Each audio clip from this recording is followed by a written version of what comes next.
ದೇಶದಲ್ಲಿ ಈ ರಾಜ್ಯಗಳ ಲೋಕಸೇವಾ ಆಯೋಗಗಳನ್ನು ಸುಮ್ಮೆಲ್ಲ ಬಂದ್ ಮಾಡಿ ಕ್ಯಾನ್ಸಲ್ ಮಾಡಿಸ್ಬಾರ್ದು. ಯಾಕಂತೇಳಿ ಯಾರಿಗೂ ಉಪಯೋಗ ಇಲ್ಲ, ದುಡ್ಡಿದ್ದಂತ ಅಷ್ಟೊಳಗೆ ಹೋಗೋದು ಮತ್ತು ಭ್ರಷ್ಟ ಆಗೋದು, ದುಡ್ಡು ಮಾಡ್ಕೊಳ್ಳೋದು ಹೋಗೋದು, ಈ ಪ್ರಸಂಗಗಳದಾವ. ಅದಕ್ಕೆ KPSC ಜೊತೆಗೆ ಈ ದೇಶದ PSCಗಳನ್ನು ಅವುಗಳನ್ನ ಸಹಿತ ರದ್ದು ಮಾಡಿ ಇತ್ತೀಚೆಗೆ UPSC ಸಹಿತ ಕೇಳ್ತಾ ಇದೆ, ಏನಪ್ಪ ಮಾತು ಬರ್ತಾ ಇದ್ದಾವೆ. ಇಲ್ಲೂ ಜಾತಿ ವ್ಯವಸ್ಥೆಯಲ್ಲಿ ಕೌಂಟ್ ಆಗ್ತದೆ.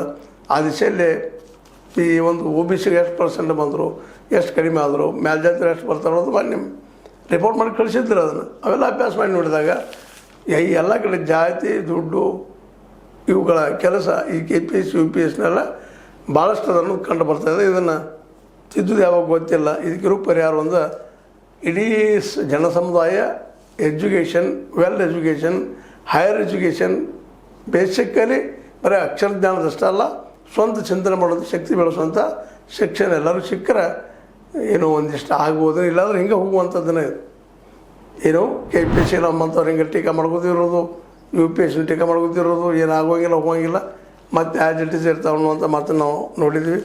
ಎಲ್ಲ ನೆಲೆಗಳಲ್ಲಿ ಇವ್ರು ಚೇಂಜ್ ಆಗಬೇಕು, ಬದಲಾವಣೆ ಆಗಬೇಕು, ಹೊಸತಂತ್ರ ನಿರ್ಮಿಸ್ಕೊಳ್ಬೇಕು ಇವರು KPSC ಮತ್ತು UPSC ಅಂತ ಹೇಳ್ತಾ.